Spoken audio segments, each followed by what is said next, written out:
ترك نسيج المجتمع المدني الصحراوي في نفسي أثراً طيباً، اهتماماتهم منصبة على العيش الكريم والحقوق المدنية واندماج ذوي الاحتياجات الخاصة، كما أنهم يتأسفون على وضعية إخوانهم في تندوف حيث لا وجود لحقوق الإنسان.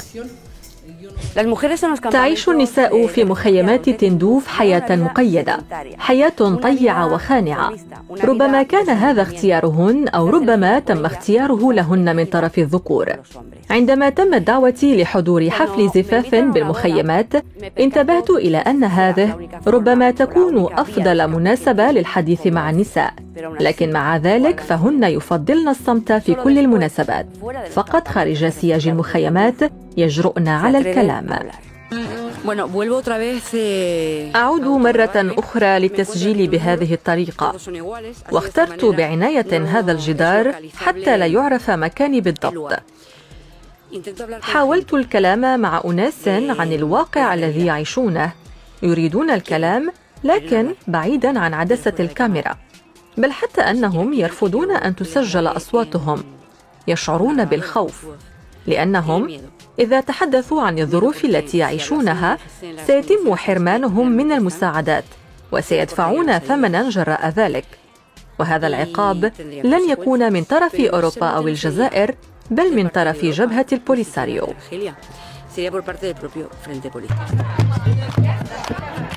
مباشرة بعد عودتي من فيتوريا التقيت بسيدة حصلت على رقم هاتفها من طرف عائلة صحراوية بالمخيمات. أبدت المرأة استعدادها للحديث وأجرينا المقابلة داخل أحد الفنادق. فاطمة اسم مستعار تروي عما يحدث في مخيمات تندوف. الناس جميعهم يشعرون بالخوف من الشرطة والسياسيين المنتمين لحكومة البوليساريو. الحقيقة أنه عندما يحتاج أحدهم مثل ما حصل مع عائلتي يزجون بهم في السجن.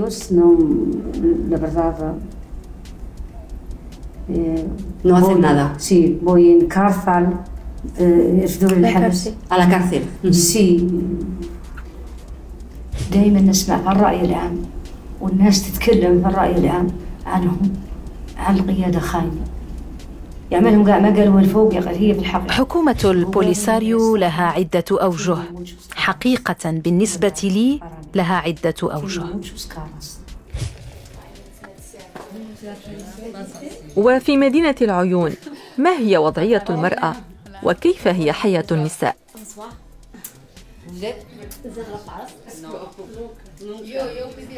هل ترغبين انطلاقا من هذه الزيارة في واحد المقارنة؟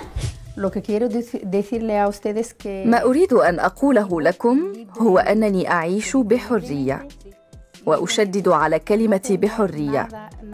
لا أحد يأمرني أو يقيد تنقلي. إذا ما أردت أن أسافر إلى الدار البيضاء أو الرباط أو إلى أي مكان آخر لا أحصل على أي ترخيص من أي أحد. أتوفر على جواز سفري ونقودي، وهو ما يمكنني من الذهاب إلى أي مكان أريد الذهاب إليه وفي أي وقت.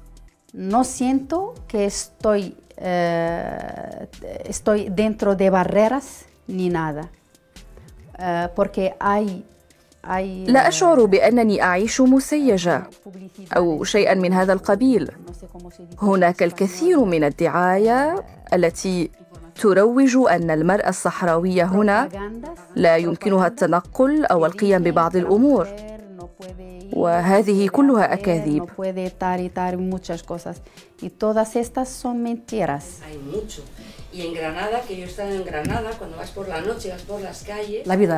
الحياة تغيرت كثيرا وصارت مختلفة. في السابق كانت الحياة ذات طابع بدوي، وكان المجال ممتدا خلال فترة الوجود الإسباني، لكن الأمور باتت مختلفة اليوم. Luego hay muchos restos. Gracias.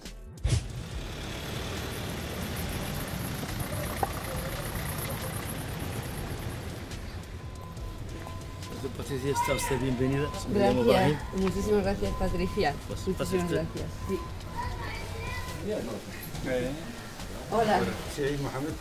قررت الاجتماع بالشيوخ الزعماء التقليديين للقبائل الصحراوية. ما عشته معهم خلال ساعات كان له بليغ الأثر في نفسي. هناك اليوم جيل جديد من الأطفال الذين تتم تربيتهم داخل المخيمات على أساس أن جبهة البوليساريو هي الأفضل وأن الأسوأ هو ما يقع هنا، والجبهة تقوم بالكذب وتعيش انطلاقا من الاتجار بالمساعدات.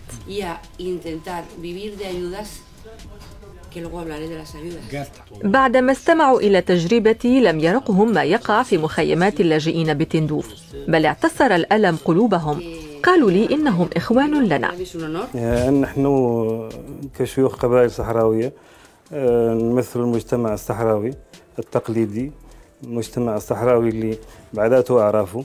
المعاناة اللي يعيشوها ناسنا اللي في الحمادة الحقيقة حسب ما وصلتونا منها وحسب ما نشوفه مثلنا فيها عنها كارثية، وبالتالي احنا كشيوخ باقي فينا ذاك، ونتمنى أن المشكلة ينحل بأسرع وقت ممكن باش ذيك المعاناة تنقلع ويلتم الشمل وتمشي الأمور كيف بغيناها لهنا وناسنا يسوهون ويسوهك. إلا أنه الفارق هون وهوك كيف شفتوا ما شاء الله شاسع. هون نعيشوا بحرية، هون نعيشوا بكرامة، هون نعيشوا بطلاقة، وانتم مشيتوا وسددتوا شفتوا الشوارع والتقيتوا مع الناس وليتوا تمشوا تستدروا وتجبروا الناس، ولا نبغوكم ما تقولوا الحقيقة اللي شفتوا، شيء ثاني غير ما نبغوكم تقولوه. واضح. وبالتالي نطلب احنا من العالم كيف قلتي انه يساعدنا في ان هذا الشمل يلتم. نحن نتحدث عن ساكنة معزولة منذ سنوات طويلة، والجزائر هي الداعم للصحراويين. وإذا نقبنا في عمق هذا الدعم ماذا نجد؟ مجرد صحراء قاحلة لا تنفع الجزائر في شيء، ولا شيء آخر تقوم به الجزائر. وإذا تحدثنا عن تسهيل دخول البضائع للمخيمات فالصحراويون هم من يدفعون ثمنها بشكل أو بآخر، مثل المساعدات التي نحملها لهم والعطل الصيفية لفائدة الأطفال، وهو ما له جوانب سلبية وإيجابية طبعا. وهذه كلها أموال تذهب إلى الجزائر، وأيضا رسوم التأشيرات. فجميع منظمات المجتمع المدني عليها الحصول على ترخيص من الجزائر، والجزائر في نهاية المطاف هي فلتر لكل شيء، هي تملك هذه السلطة. بعد زيارة المحبطة لمستشفى العيون للاجئين بمخيمات تندوف، قررت زيارة مستشفى مدينة العيون. هناك استقبلني طبيب وهو المدير العام للمستشفى بمعية فريقه.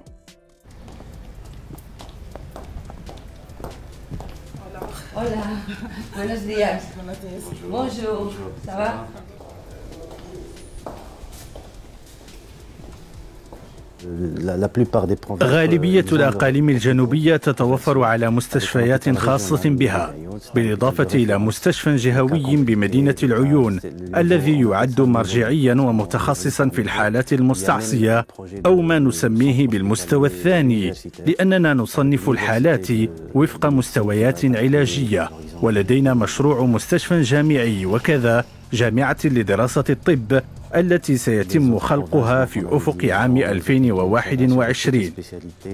كما سبق وأشرت إلى ذلك، فباقي الأقاليم تتوفر على مستشفيات إقليمية تتوفر على جميع التخصصات في أمراض النساء والولادة وطب الأطفال والجراحة العامة والطب العام، وأيضا شبكة مراكز المستعجلات وما يرافق ذلك من البرامج الصحية.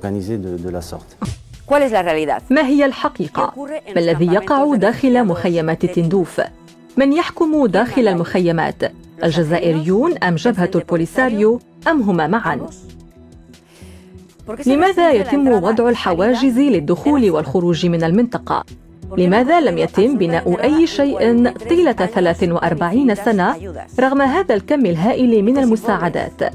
لماذا يوجد أغنياء وفقراء في منطقة تعيش على المساعدات؟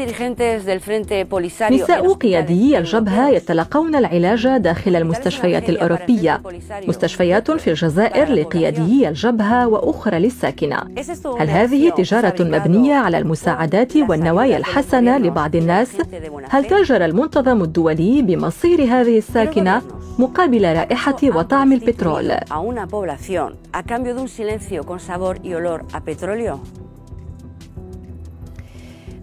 لماذا ليست هناك مراقبة لمصير المساعدات؟ لماذا تصل هذه المساعدات وقد تعرضت للنهب؟ صيدليات داخل المخيمات تبيع الأدوية لساكنة تعيش على مساعدات تتضمن الأدوية. بعد زيارتي لمخيمات اللاجئين بتندوف ومدينة العيون في الجهة المغربية، أدركت أن العار يوجد في جهة واحدة، ولم أعثر عليه في الجهة المغربية، حيث تعرفت على صحراويين وقابلت عائدين من تندوف. استطعت الحديث معهم بكل حرية، وتجولت بكل حرية في الشوارع. لم أشعر بالقمع في أي لحظة من اللحظات، ولم أرى عناصر للجيش في أي مكان. وحيث كان من المفروض أن أشعر بالحرية أي داخل مخيمات تندوف، كان هو أكثر مكان شعرت فيه بالخوف، وتملكني إحساس بأنني تحت المراقبة.